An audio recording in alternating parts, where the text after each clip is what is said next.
His name was David. He was 31 years old, and he was a ghost in his own life. Not a ghosty the way people mean when they are being dramatic. A ghosty the way that no one saw him, no one heard him, no one would have noticed if he vanished. And on the morning that this story truly begins, David himself almost believed that maybe he had already vanished. He had a phone, but it never rang. He had a house, but it was a room above a garage that smelled like damp woody regret.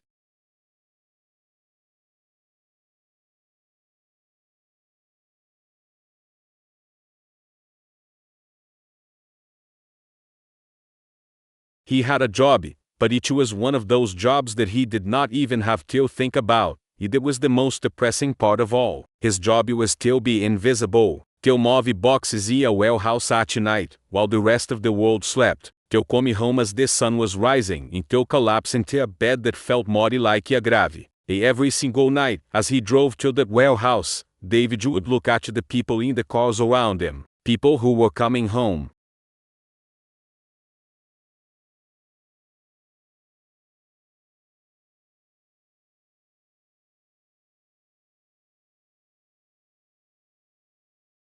People who were going to dinner, people who had somewhere to be that wasn't just an escape from where they had been. They thought he had, every single night, was this, they are living their lives. I am just waiting for mine to end. His family had given up on him, not with anger, with a quiet resignation. His father had passed years ago. His mother had remarried and moved to a state that felt 1,000 miles away. His sister was in Europe, building a life.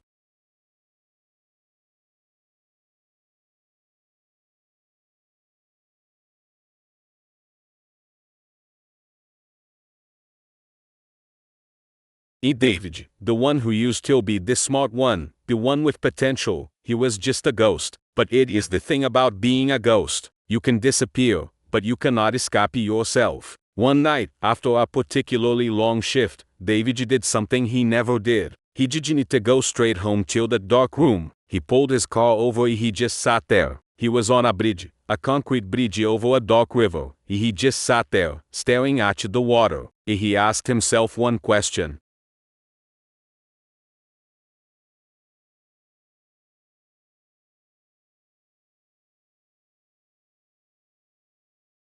What is the point? There was no answer. There was just the winding the water and the sound of his own breathing. He felt, for the first time, how truly cold his life had become. He drove home. He did not sleep. He just sat in the dark room, the same way he had sat for months. In the morning, he found himself walking. Not to anywhere, just walking. He walked until his feet hurt.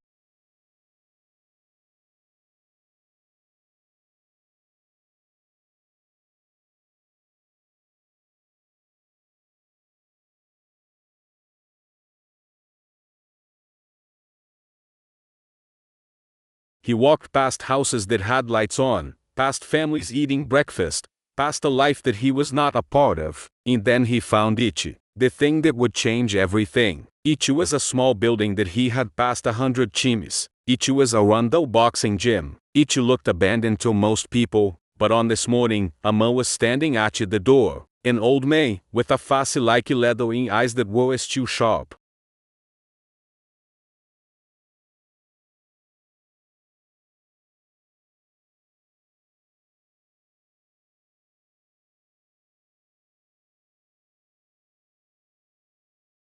The old man looked at David, looked at the shadow he was, and he did not say hello. He did not ask if David wanted to join. He just said one thing. You look like you he carrying a ghost. David stopped. He didn't know what to say. He just nodded. And the old man said, then come inside. You don't fight the ghost out there. You fight it in it. David walked in. It was the hardest step he had ever taken, because walking into the gym was admitting that he was still alive.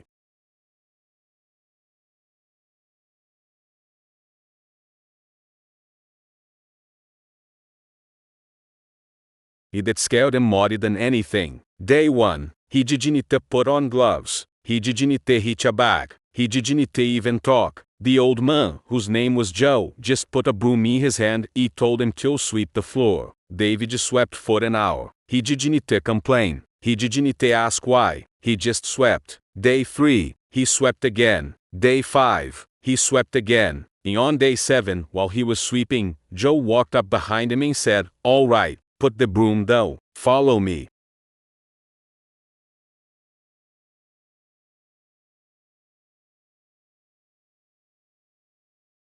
Joe led him to a heavy bag that looked older than Joe himself. He told David to hit it. David swung weakly, sloppily. It was embarrassing. It was pathetic. Joe watched him. He didn't laugh. He didn't yell. He just said, "That is who you are right now. Weak, lost, a shadow. But that's not who you have to be forever." And he walked away. Day 10, David came back. He was sore. His hands were bleeding. But he came back. Day 12, Joe showed him how to throw a proper jab.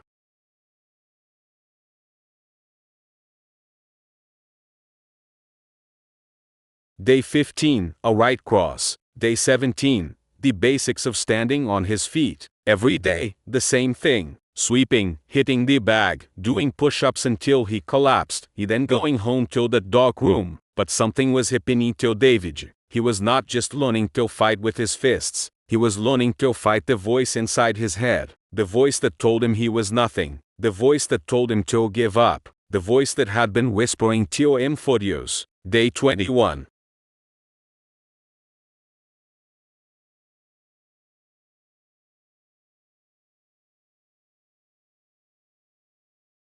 Joe had a new task. He told David to clean the locker room. This was not like sweeping the hig. The locker room was a mess. It smelled like sweating old bandages. David had to take out the trash, wipe down the lockers, clean the showers. It was disgusting work, but he did it. He scrubbed until every chili was white. Joe walked in and just nodded. One nod. That was it. But that nod meant more than any promotional raise David had ever received, because it was earned. Day 30.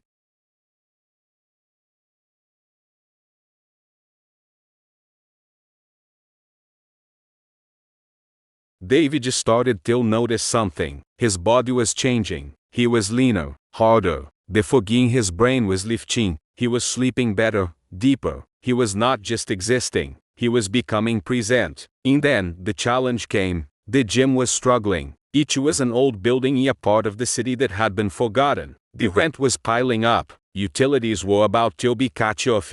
Joe, the man who had saved David, was about to lose everything. David saw this.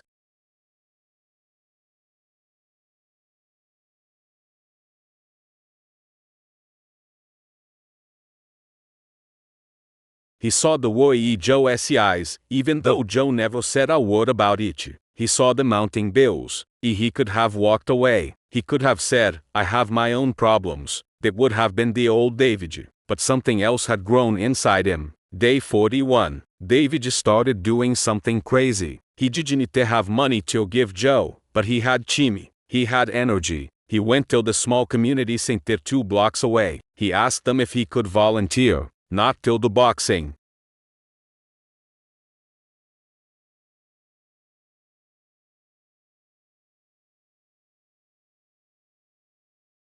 Till do the same thing Joe did. Till clean, till mop, till fix broken shelves. The woman who ran the center was named Elaine. She was a fierce woman with silver hair and a voice that could catch glass. She said, "You think you can do this? You look like you haven't had a real meal in months." David didn't get angry. He looked at her and said, "I don't know if I can do it, but I know I can try." Elaine was skeptical, but she gave him a chance. The work was mundane, putting up notices,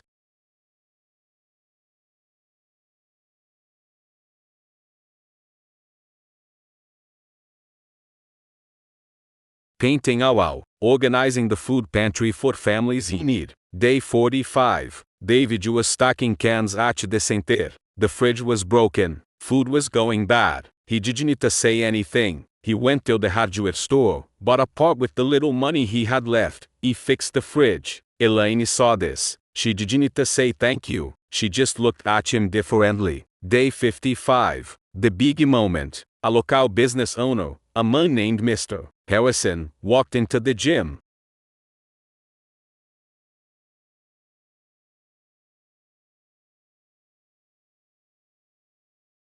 He was a gruff, powerful man who owned a construction company. He knew Joe from the old days. He said, "Joe, I like you, but this Jim is a dinosaur. You he bleeding money. I can't to keep sending clients it. I'm sorry, but you he done." He walked out. Joe didn't say anything. He just looked at the ground. Day 57. David went to see Mr. Harrison. He walked into his office without an appointment. The secretary was shocked. The man himself was shocked. David looked me in the eye.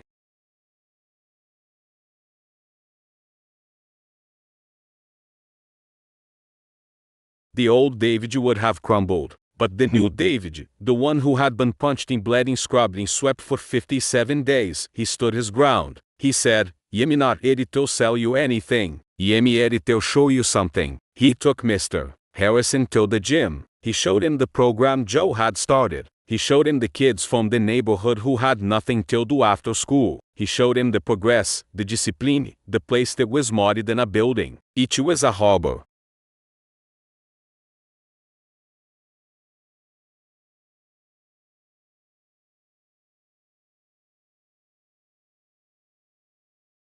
He said, "You he right. It is a dinosaur, but dinosaurs still have power. This place has saved people. It saved me. If you let it close, you he not killing a building. You he killing a community." Mr. Harrison stared at him for a long time. Then he said, "Yeli, think about it." Day 61. The worst day. David woke up everything hurt. His body was exhausted. His mind was screaming. The voice in his head was louder than it had ever been. He doesn't care. He is not going to help.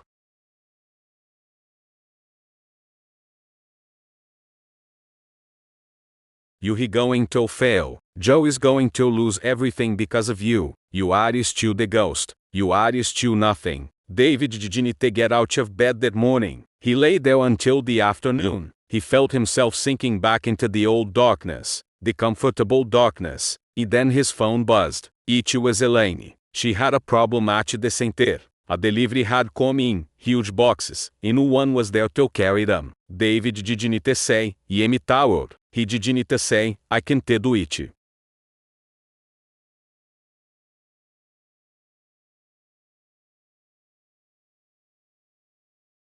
He said, "I'm coming." He got up. He put on his shoes. He went to the center and he carried those boxes for 2 hours. And when he was done, Elaine handed him a piece of paper. It wasn't the money. It was a thank you note from the families who used the pantry. It was covered in children's drawings, hearts and flowers and sticky figures. David held the piece of paper in his hands. He felt something he hadn't felt years. He felt worthy. Day 65. Mr. Harrison called Joe.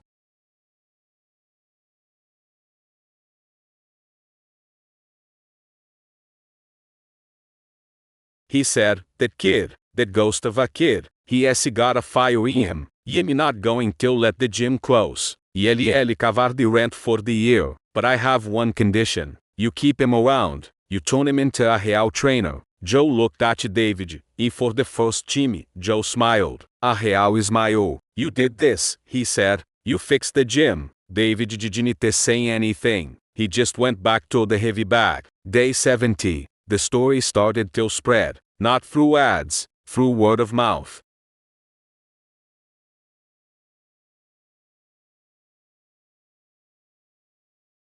The construction workers Mr. Harrison sent to the gym started talking. The kids from the center started showing up. The gym, the one that was supposed to die, was alive, and David was right in the middle of it. He wasn't just cleaning anymore. He was running the warm-ups. He was showing the younger kids how to stand. Day 78. A young boy came into the gym. He didn't speak. He just stood in the corner, staring at the ground, looking exactly like David had looked on day one.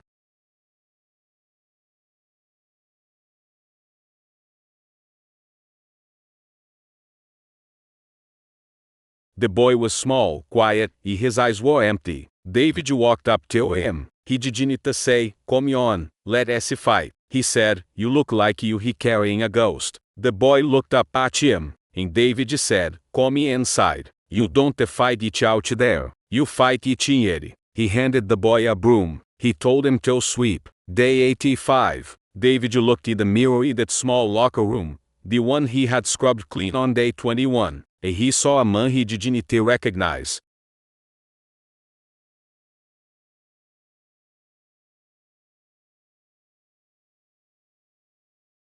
A man with shoulders that were straight, a man with a jaw that was clenched, not out of fear, but out of determination, a man who was no longer a ghost. Day 90, the number, the end of the journey. David did not celebrate. He did not take a day off. He went to the gym. He trained the kids. He talked to Joe. He helped align with a broken sink. At the end of the day, Joe called him into the office. He said, 90 days. You were a ghost when you walked here.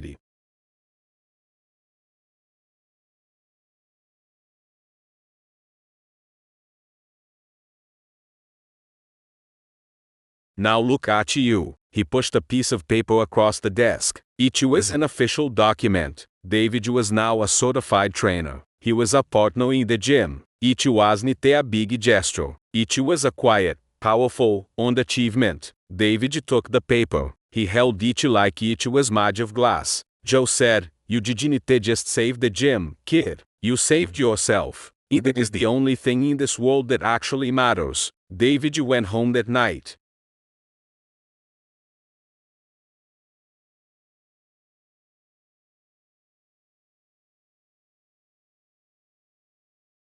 He stood at the window of the new apartment he had rented, a better one, a real one. He looked out at the city, the same city that had felt so cold. And for the first time, he felt warmth. He had nothing at the start of this, nothing but a ghost. But he decided to fight, not the world, himself. A winning that fight is all that ever mattered. Today, David wakes up every morning to an alarm. He has a purpose. He has a family in Joey Elaine, in the kids at the gym.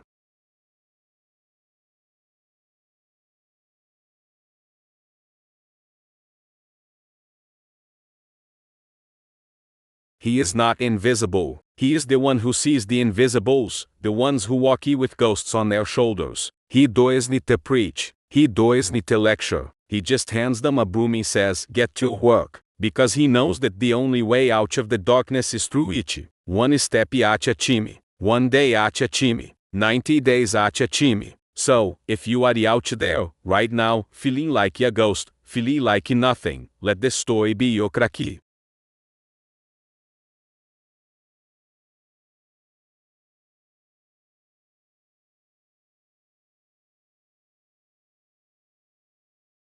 Let it be the thing that breaks through the wall, because it doesn't take a miracle. It takes a decision. Not next week, not tomorrow, now. What is the ghost you are carrying? And when are you going to stop carrying it and start fighting it? Thank you for watching. If this story touched you, if it cracked something open, please like and subscribe. And more importantly, share this with someone who needs to hear it today. Someone who needs to know that they are not forgotten.